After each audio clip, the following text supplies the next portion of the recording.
Everybody has joined the Zoom. A couple of folks are still trickling in, but why don't we get started? Thank you, everybody, so much for joining me during Affordable Housing Month for today's virtual town hall on affordable housing. I'm Mark Berman, and I represent the 23rd District in the California State Assembly, which covers parts of both Santa Clara and San Mateo County, going from Campbell and Saratoga down south all the way up to Pacifica in the Northwest.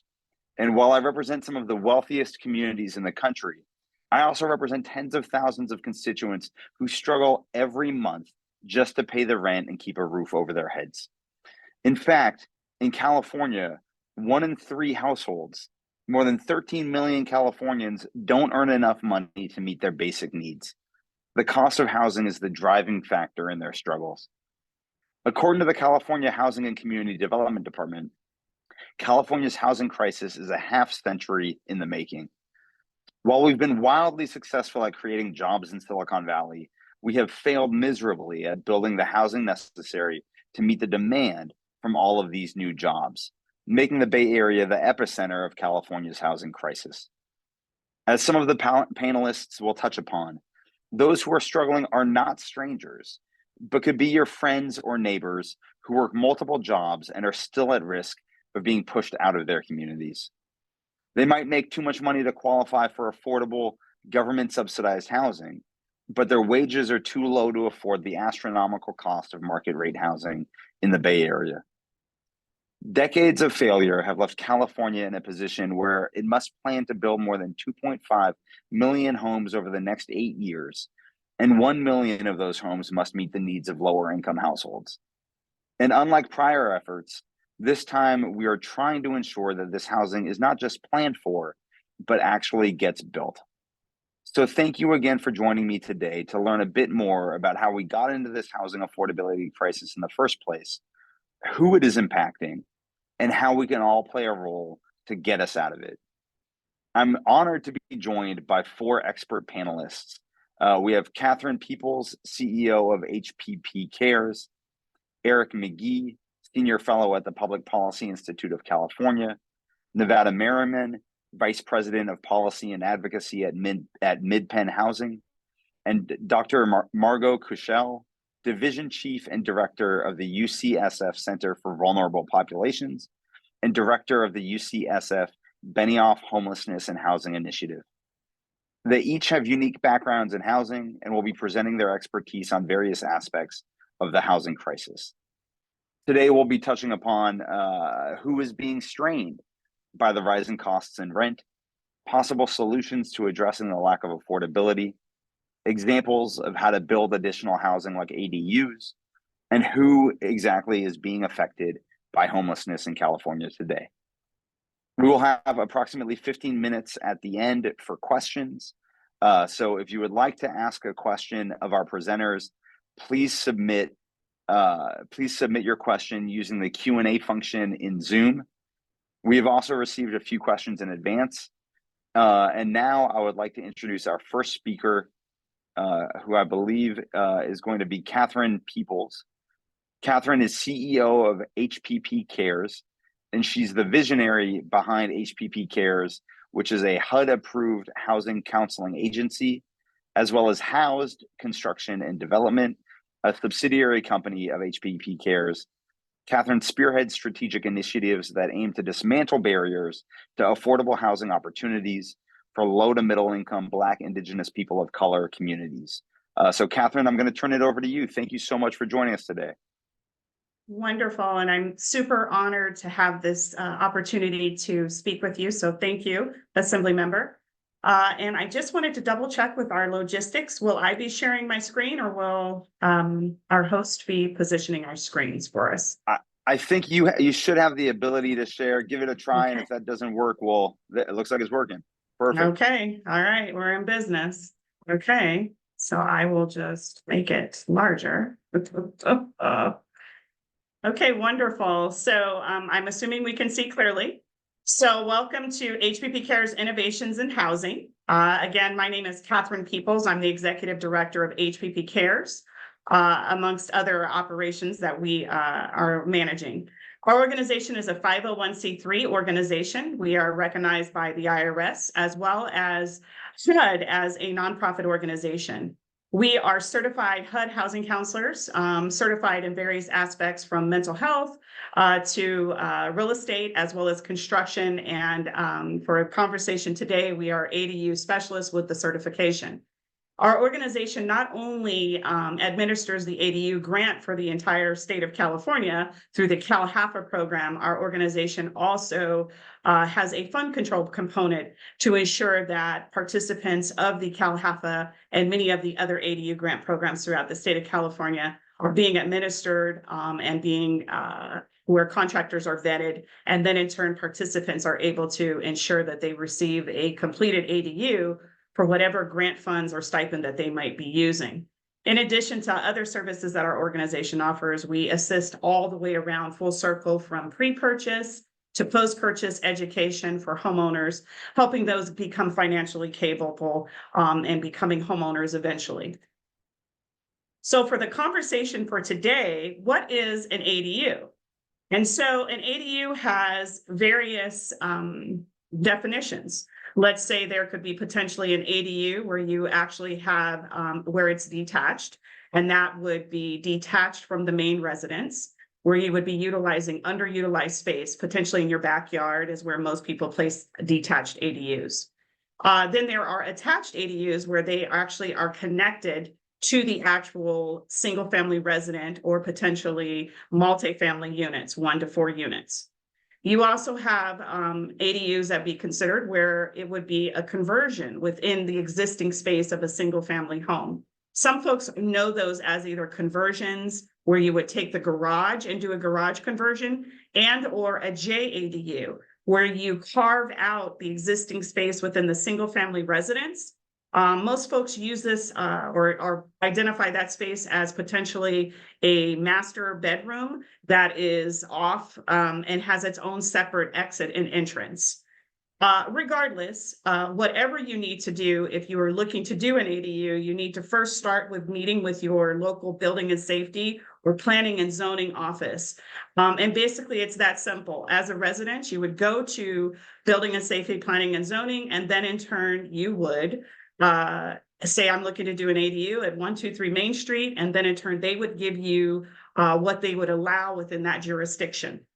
But some of the general jurisdictions throughout the state of California are you're able to do a minimum of 150 square feet to a maximum of 1,200 square feet. The setbacks, which are the separations between the other property lines, could it be anywhere from 4 to 6 feet, depending on the city and county. And the benefits of ADUing, because most people are like, well, why would I want to add an additional space?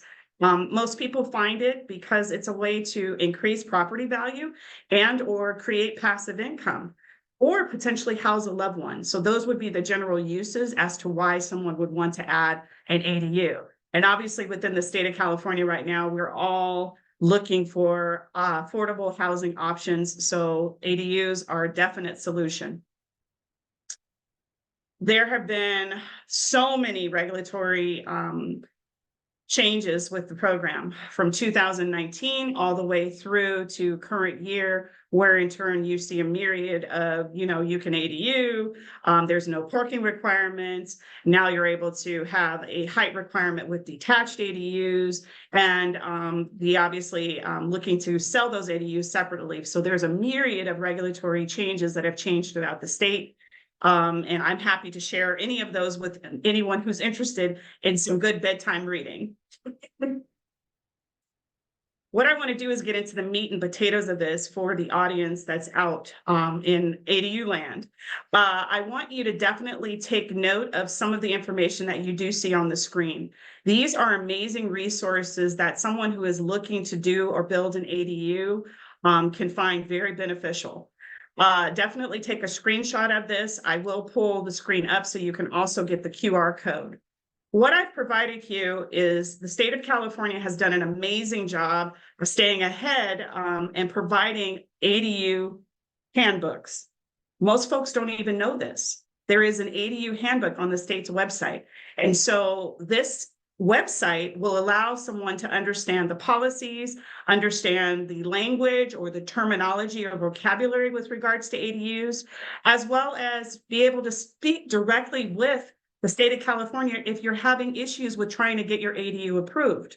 Most folks don't realize that there's a portal there that you can basically submit a question and find out if fire sprinklers are required. Find out if you're a coastal city and how you handle permitting and things of that resource. This is a free resource to all participants within the state of California who are looking for details pertaining to the ADU process.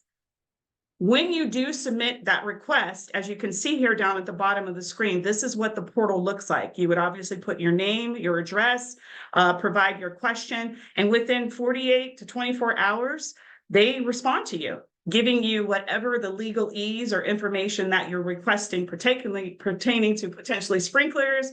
Do you have to have solar panels? And the list goes on and on. Again, that is free information.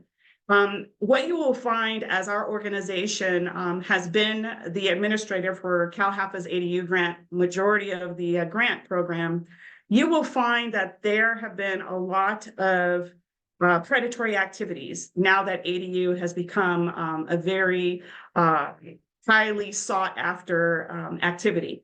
And so what we want you to do is make sure you're leaning on the state's free services, getting those questions answered, and or a HUD housing counseling agency like myself, where you can get that free information. And all of those details are here with either the QR code or the link that I provided on the slide.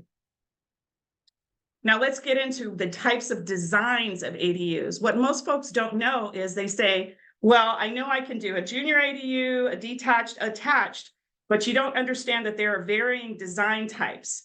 So what I want to teach you today is basically that there's an opportunity for you to have a site-built unit, which tends to take anywhere from 12 to 18 months to be permitted.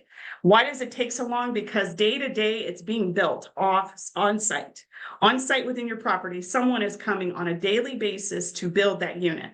You also have other variations of ADU units where you have manufactured units as well as prefab modular units that are built off-site. Those tend to take less than a year to build, but there is also some permitting process. But it is limited or a lower number of inspections that need to be processed in order for those designs to be approved. Also, what's kind of neat with the manufactured and prefab modular is you actually go to a showroom and you're able to probably see their design sets. You're able to see the different types of materials and pick and choose not only the exterior, but the interior layout of what you want your unit to look like. Also, with manufactured and prefab modular, you don't have to worry about finding an architect. And that also cuts down on some of the costs, because when you do a site build, that's more custom. And then in turn, you may have architectural plans and designs that you do have to pay for. One other component that I do want to share is many cities and counties, as of late, have also been providing plan sets. So before you get started in this process, you want to make sure that you definitely reach out with the building and safety local areas, because there may be a set of approved plan sets for you to do a custom build at your location. And you are able to engage with those architects, potentially making some other customizations once you do speak with them. Now, the biggest piece of it, how do I finance these ADUs? That has been quite a bit of a challenge, and I will be the first person to say that. Most folks have had the success with HELOCs, going through local credit unions. A lot of people are just using their savings or credit cards. We have found that when interest rates were going down way back when, a lot of folks took out cash refis, or they did a renovation loan. And so some of them are sitting on that type of funding. But for those of you that have not had the success of accessing those types of funds, I would definitely direct you to reach out to your credit unions, because that's where you're going to get the best rates from what we've seen across the state. I know that there are CDFIs, community financial development institutions, that are in turn going to be providing some other type of financing options, but they're slowly getting their funding together and being able to present those products. But for the time being, here is a list of other local municipalities programs that are offered. Some of them are fully subscribed, but I at least want you to see a snapshot of just the beginning of what many cities and counties throughout the state are doing, in addition to the Cal Halfa ADU grant program. So it's amazing to see this from, it was a very small list to now it's literally growing. And any of those details with regards to municipality, city, and county programs can always be found at Cal Halfa's website. So make sure you're always in the know there, and make sure you sign up for their newsletter, because that is another safe place to get information regarding financing and funding your projects. A couple other things that I just want some of the participants to know today as you are starting your process of building your ADU. I want you to be cautiously careful, and I must stress this. We are actively building or involved in well over 25 ADU projects throughout the state of California. And you say, wow, that little lady on the phone right now is actively involved in 2,500 ADU projects. Yes. And so we've seen a lot of colorful activities, I will say, with so-called contractors who aren't quite licensed, to subcontractors who aren't quite licensed. So I want to caution you to ensure that before you start any construction project, you vet the people you're working with. Make sure that they have the appropriate licensure. And that's all the way down to automobile liability insurance to ensure that you're protected. Because, what if the truck drives up on the onto your driveway and in turn hits someone? You are liable for those things. State of California is very litigious. So you want to ensure that you're vetting your contractor thoroughly. You also make sure that you have an actual project or scope or contract that has phases where it breaks down exactly the process that's going to take for it to build your site ADU and or your prefab modular ADU. Very important. Most folks that have come to us have said, oh, I've got a contractor, he's going to charge me $300 a square, and we agreed upon it on a handshake. Not in this world.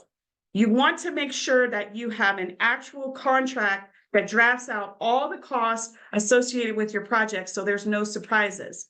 Also, when you're putting that contract together, don't forget to include your faucets, your lighting, your paint, and things of that nature, so you don't get those unexpected or those supposed change orders that could create your budget to definitely be strained quite a bit. Very important component, and I've already stressed it. Make sure that the individuals that you're working with are licensed. This is a free website to check anyone's name, business, and information to ensure that they are licensed by the state of California, as well as that they have the appropriate bonds and insurances. A lot of our participants have had to been educated in that. And so I want to make sure that we share this with the participants of this call, because it's so important. As you're creating additional housing in the state of California, you want to make sure that you're doing it correctly. You want to make sure that you have the appropriate professionals building it up to code, and you've got those protections in place so that if anything does happen, at least you have something to fall upon. Lastly, you also want to make sure that you're thinking ahead. What am I going to do with this ADU? Yes, it's amazing to know that I could potentially commend an extra $2,000 a month or $3,000 a month, depending on where you're located. But you also have tenant responsibilities, and there's rights that you have to be aware of. So making sure that you've aligned yourself with the appropriate real estate attorney, or potentially a fair housing agency or HUD housing counseling agency, where in turn we can educate you on fair housing rights and responsibilities so you don't get yourself in trouble, as well as how are you vesting your property? Most folks don't realize that you really need to look at how you're protecting your asset.